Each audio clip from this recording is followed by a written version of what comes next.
চলে এসেছি আমি আজকে আপনাদের সাথে একটা রেসিপি শেয়ার করতে। আজকে আমি আপনাদেরকে দেখাবো, এখানে নিয়েছি আমি হাঁসের ডিম ছটা হাঁসের ডিম দিয়ে আমি ডিমের কোরমা করে দেখাবো। তো আপনারা সকলেই জানেন, তো আমি কিভাবে করলাম সেটা আমি আজকে আপনাদের সঙ্গে শেয়ার করতে চলেছি। তো আশা করি আপনাদের রেসিপিটা ভালো লাগবে। আর এটা কিন্তু ভাত, রুটি, ফ্রায়েড রাইস, পোলাও, লুচি সবের সঙ্গে খেতে খুবই ভালো লাগে। আপনারাও একবার করে খেয়ে দেখুন যদি না খেয়ে থাকেন, আর যদি খেয়ে থাকেন তাহলে আমার রেসিপিটা কেমন হয়েছে সেটাও আপনারা কমেন্ট করে বলবেন। তাহলে চলুন আমার ইউটিউব চ্যানেল কখনো সখনোতে আজকে দেখে নিন এই রেসিপিটা আমি কিভাবে রান্নাটা করলাম। তাহলে চলুন দেখতে থাকুন রেসিপিটা। নমস্কার বন্ধুরা, আমি আমার ইউটিউব চ্যানেল কখনো স্বপ্নতে চলে এসেছি আজকে আমার রেসিপি ঝুলি থেকে একটা রেসিপি নিয়ে। আশা করি আপনারা সকলে ভালো আছেন, সুস্থ আছেন। তাহলে চলুন আমি দেখাচ্ছি আপনাদেরকে আজকে ডিমের কোরমা। তার জন্য এখানে আমি 6টা হাঁসের ডিম নিয়েছি। এই ডিমটা আমি সেদ্ধ করে নিয়েছি। এবার আমি আপনাদের রান্নাটা করে দেখাবো। আর এখানে দেখুন আমি নিয়েছি মশলা। সেখানের মধ্যে মশলা আছে, এখানে 2টো তেজপাতা, 2 টুকরো শুকনো লঙ্কা, একটা বড় শুকনো লঙ্কাকে ফোড়নের জন্য 2 টুকরো করে নিয়েছি, আর 2 টুকরো তেজপাতা। আচ্ছা, এখানে আছে গরম মশলা, এখানে দারচিনি, এলাচ, ছোট এলাচ 3টে, একটা ছোট্ট বড় এলাচ, মানে ছোট সাইজের বড় এলাচ, আর লবঙ্গ নিয়েছি, সেগুলো আমি থেতো করে নিয়েছি। আর এখানে নিয়েছি শাক, গোলমরিচ একটু থেতো করে নিয়েছি। এখানে ঝাল অনুযায়ী লঙ্কা বাটা, এখানে 1 চামচ নিয়েছি আদা বাটা, এখানে নিয়েছি 1/2 চামচ ধনে বাটা, এটা জিরে বাটা, বাটা নয় গুঁড়ো, এটা ধনে গুঁড়ো 1/2 চামচ, এটা পরিমাণ মতো একটু চিনি স্বাদ অনুযায়ী। এখানে নিয়েছি কাজু, 14-15টা কাজুকে আমি জলে ভিজিয়ে রেখেছি, কেমন ফুলে গেছে দেখুন। এখানে 1/2 চামচ চারমগজটাও জলে ভিজিয়ে দিয়েছি। এখানে বেশ কিছুটা কিশমিশ, দেখতেই পাচ্ছেন কিশমিশটাও আমি জলে ভিজিয়ে দিয়েছি, এগুলো আমি বেটে নেব। আর এখানে 1 চিমটে কাশ্মীরি লঙ্কা গুঁড়ো, আর নিয়েছি এখানে পরিমাণ মতো নুন। আর এখানে আছে এই যে গরম মশলা, ঘি আর সাদা তেল। এটা কিন্তু ঘি দিয়েই রান্নাটা হবে, ঘি দিলে খেতে খুব ভালো লাগে, ঘিয়ের স্বাদে এর স্বাদটা বেড়ে যায়। তাহলে চলুন আমি এবার রান্নাটা করে নিই। প্রথমে বন্ধুরা আমি একটা ছুরি নিয়েছি, ছুরি দিয়ে এই ডিমগুলোকে একটু কেটে নেব, এভাবে একটু কেটে নেব। তাহলে কি হবে, নুনটা মশলাটা বেশ ভালো ঢুকবে। দেখুন সেদ্ধ করার সময় আমি একটু দিয়ে সেদ্ধ করেছি, নুন দিয়ে, কিন্তু তা সত্ত্বেও একটা ডিম কেমন হয়ে গেছে ঠিকমতো, মানে সেদ্ধ হয়েছে কিন্তু খোসা ছাড়ানোর সময় খোসাগুলো ভালো করে ছাড়েনি। কেন কে জানে, ফ্রিজে ছিল বলে নাকি বুঝতে পারছি না। এমনিতে ভালোই ছাড়ে এক একদিন, আবার এক একদিন দেখে এরকম হয়ে যায়। তো এগুলো আমি একটু করে দাগ দিয়ে নিচ্ছি, দেখুন এভাবে দাগ দিয়ে নিলাম। দেখুন বন্ধুরা, এর মধ্যে আমি একটু নুন দিলাম, সামান্য নুন দিলাম, আর দিচ্ছি এই যে কাশ্মীরি লঙ্কা গুঁড়ো দিয়েছি, এই লঙ্কা গুঁড়োটা এর মধ্যে একটু দিয়ে দিচ্ছি, বেশি দেব না, খুব অল্প একটু দিলাম। এবার আমি এটা ভালো করে একটু মাখিয়ে নেব, এভাবে একটু মাখিয়ে নিলাম। এবার আমি এই ডিমটা ভেজে নেব। দেখুন ডিমটা মাখানো হয়ে গেছে, ডিমটা আমি এবার ভেজে নেব। তাহলে চলুন ডিমটা আমি আগে ভেজে। এখন বন্ধুরা গ্যাসে কড়া বসিয়ে দিয়েছি, কড়া গরম হয়ে গেছে, এর মধ্যে দিয়ে দিচ্ছি একটু তেল, সাদা তেল দিয়ে দিলাম। এই রান্নাটা কিন্তু সাদা তেল দিয়েই হবে, সাদা তেল আমি একটু দিয়ে দিলাম। আর দিয়ে দেবো এর মধ্যে 2 চামচ ঘি। ঘিটা কিন্তু মাস্ট, ঘিটা দেবেন, ঘিটা দিলে এই ডিমের কোরমার স্বাদটা কিন্তু বেড়ে যায়, দ্বিগুণ বেড়ে যায়, সেই জন্য এই ঘিটা কিন্তু লাগবে। ঘিটা আমি দিয়ে দিলাম, এটা গলে যাক। এই দেখুন বন্ধুরা তেলটা গরম হয়ে গেছে, আমি ডিমটা ছেড়ে দিচ্ছি। ডিমটা কিন্তু খুব হালকা করে ভেজে নেব।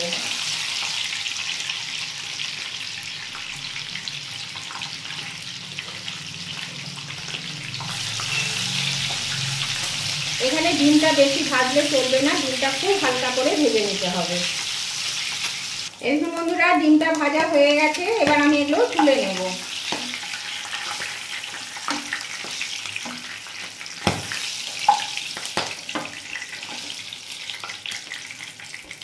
ডিমটা আমি ভেজে তুলে নিলাম। এবার এখানে আমি ছোট ছোট 3টে পেঁয়াজকে কুচি করে নিয়েছি। এই পেঁয়াজটা আমি বেরেস্তা করে নেব। এই তেলের মধ্যে, ঘিয়ের মধ্যে আমি পেঁয়াজটা বেরেস্তা করে নেব।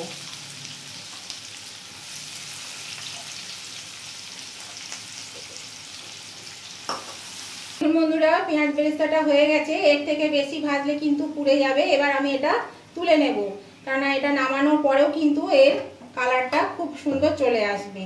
তো এটা আমি তুলে নিচ্ছি। তেলটা ছেঁকে আমি এটা তুলে নেব। বেশি ভাজা হয়ে গেলে কিন্তু এটা পুড়ে যাবে, আর পুড়ে গেলে কিন্তু তেতো হয়ে যাবে, তখন কিন্তু খেতে এটা ভালো লাগে না, তেতো তেতো লাগবে। সেই জন্য কিন্তু এটা বেশি ভাজা যাবে না। এই দেখুন, এটা আমি তুলে নিচ্ছি। এই দেখুন বন্ধুরা, ডিম আর বেরেস্তা আমার হয়ে গেছে। এবার আমি রান্নাটা করব। তাহলে চলুন কিভাবে রান্নাটা করছি সেটাই দেখায়। এই দেখুন বন্ধুরা, ওই তেলেই রান্না হবে। যা তেল আছে ওর মধ্যে দিয়ে দিচ্ছি আমি এই শুকনো লঙ্কা আর তেজপাতা। তারপরে দিয়ে দিচ্ছি এই যে শামরিচ, এটাও দিয়ে দিলাম। এটা দিয়ে একটু নেড়ে দেব। এবার আমি দিয়ে দিচ্ছি গরম মশলা। এই গরম মশলাটা দিয়ে আমি একটু নেড়ে দেব। গরম মশলাটা আমার নাড়া হয়ে গেছে। এবার আমি এর মধ্যে দিয়ে দেব 2 টেবিল স্পুন পেঁয়াজ বাটা।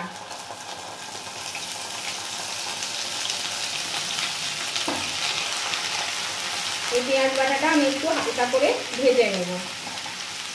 এবার দিয়ে দিচ্ছি 1 চামচ রসুন বাটা। এই রসুন বাটাটা দিয়েও আমি এবার ভালো করে একটু নেড়ে চেড়ে নেব। আর আঁচটাকে কিন্তু আমি মিডিয়ামে দিয়ে রেখেছি। আঁচটা বাড়িয়ে দিলে মশলা পুড়ে যাবে, কাজে মশলা যাতে না পড়ে তার জন্য কিন্তু আঁচটাকে কমিয়ে রাখতে হবে। এটা আমি এবার ভালো করে ভেজে নেব একটু। এবার আমি এর মধ্যে দিয়ে দিচ্ছি 1 চামচ আদা বাটা। এই আদা বাটাটা দিয়ে এবার আমি একটু ভালো করে কষিয়ে নেব।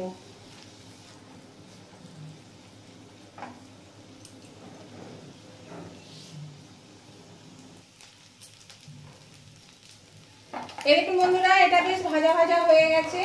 এবার আমি এর মধ্যে ওই যে কাজু কিশমিশ আর চারমগজ যেটা আমি ভিজিয়ে রেখেছিলাম সেটা আমি দিয়ে দিলাম এর সঙ্গে।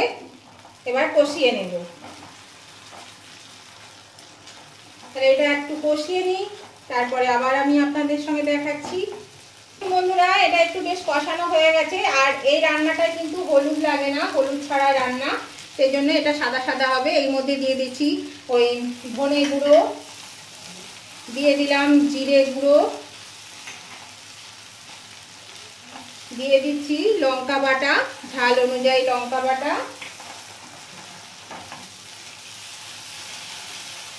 দিয়ে দিলাম একটু চিনি,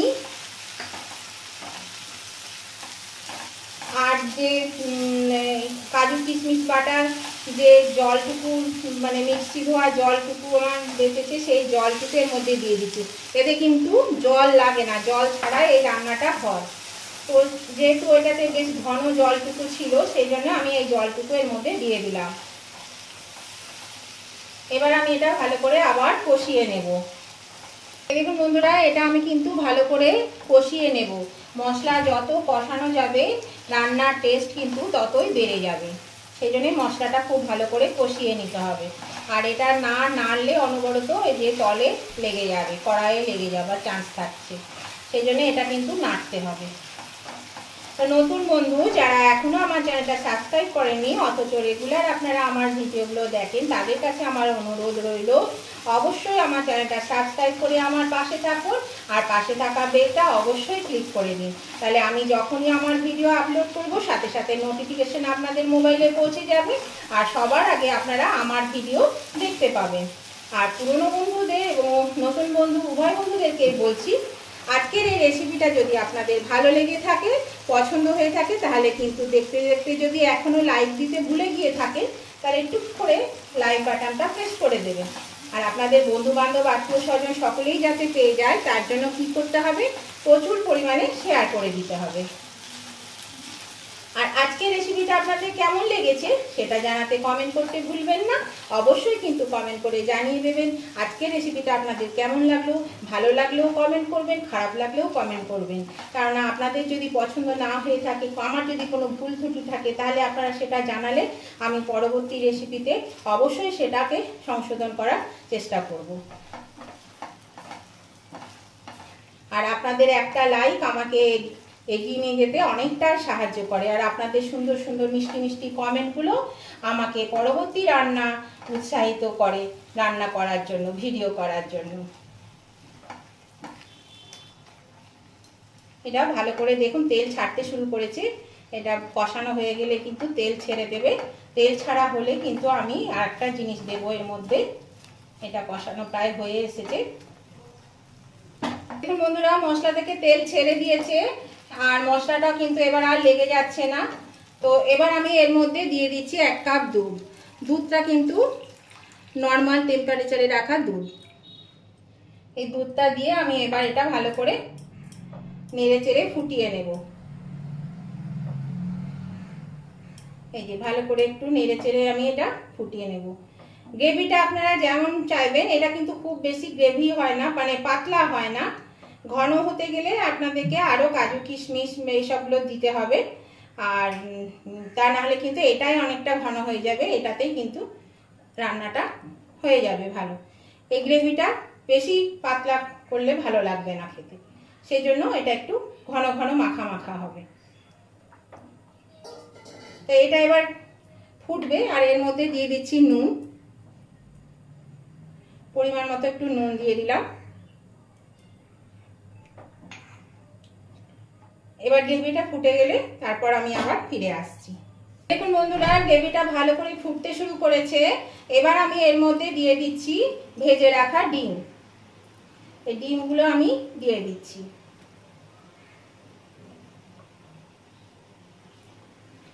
ডিমটা দিয়ে দিলাম আর পেঁয়াজ বেরেস্তা, কিছুটা পেঁয়াজ বেরেস্তা আমি এর মধ্যে দিয়ে দিলাম।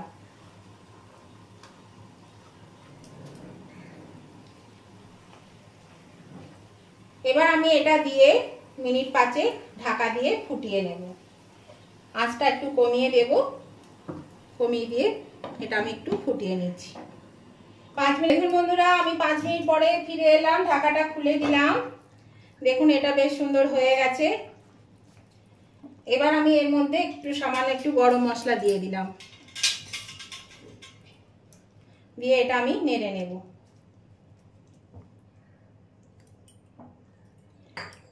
এবার আমি 2-3 মিনিট এটা বাড়িয়ে ফুটিয়ে নেব। মিনিট 2 ফোটালেই হয়ে যাবে, বেশিক্ষণ লাগবে না। দেখুন এটা কত সুন্দর হয়েছে আর কত সুন্দর একটা মানে সেন্ট বেরোচ্ছে, দারুণ হয়েছে। আর খেতেও কিন্তু খুব সুন্দর হয়, খেতেও খুব ভালো লাগে। এটা ভাত, রুটি, পরোটা সবের সঙ্গেই খাওয়া যায়, এমনকি ফ্রাইড রাইস, পোলাও তার সঙ্গেও কিন্তু এটা খুব সুন্দর মানায়, ভালো লাগে খেতে। আর এই যে গ্রেভিটা দেখছেন, এটা কিন্তু একটু ঠান্ডা হলে অনেকটা জমে যাবে, বেশ থকথকে হয়ে যাবে। তো এটা হয়ে গেছে, এবার আমি এটা নামিয়ে নিচ্ছি। এটা আমি দেখুন নামিয়ে নিচ্ছি। গ্যাসটা আমি অফ করে দিলাম। বন্ধুরা, এটা আমার নামানো হয়ে গেছে। এর মধ্যে আমি আর কিছুটা বেরেস্তা ওপর থেকে আমি একটু ছড়িয়ে দেব, এভাবে ছড়িয়ে দেব। কিছুটা বেরেস্তা রেখে দেবেন, সবটা কিন্তু দেবেন না। এটা ওপর থেকে ছড়িয়ে দিলে দেখতেও ভালো লাগবে আর খেতেও ভালো লাগবে। আর এইভাবে যদি ডিমের কোরমা করে না থাকেন, তাহলে কিন্তু অবশ্যই একবার এইভাবে ডিমের কোরমা করে খেয়ে দেখবেন। এটা কিন্তু খেতে খুবই সুস্বাদু হয় আর গরম গরম ভাতের সঙ্গে তো দারুণ জমে যায়। এছাড়াও রুটি, পরোটা আর লুচি বলুন, ফ্রাইড রাইস, পোলাও সবের সঙ্গে কিন্তু এটা খেতে ভালো লাগে। তো এই রেসিপিটা যদি আপনাদের আজকে ভালো লেগে থাকে, পছন্দ হয়ে থাকে, তাহলে অবশ্যই কিন্তু লাইক, শেয়ার, কমেন্ট করতে ভুলবেন না। অবশ্যই লাইক, শেয়ার, কমেন্ট করে দেবেন। আপনাদের একটা লাইক আমাকে অনেকটা এগিয়ে নিয়ে যেতে সাহায্য করে। আর আপনাদের আপনাদের সুন্দর সুন্দর মিষ্টি মিষ্টি কমেন্টগুলো আমাকে পরবর্তী ভিডিও বানাতে খুবই উৎসাহিত করে। তাহলে নতুন বন্ধুরা যদি সাবস্ক্রাইব করে না থাকবেন তাহলে পরে অবশ্যই কিন্তু সাবস্ক্রাইব করে আমার পাশে থাকুন, আর আমার পাশে থাকা বেলটাকে ক্লিক করে দিন। তাহলে যখনই আমি ভিডিও আপলোড করব সাথে সাথে নোটিফিকেশন আপনাদের মোবাইলে পৌঁছে যাবে, আর সবার আগে আপনারা আমার ভিডিওগুলো দেখতে পাবেন। তা আজকের মতন ভিডিওটা আমি এখানেই শেষ করছি। আবার আমি নতুন ভিডিও নিয়ে আপনাদের কাছে চলে আসবো। ততদিন আপনারা ভালো থাকুন, সুস্থ থাকুন। Tata, bye bye.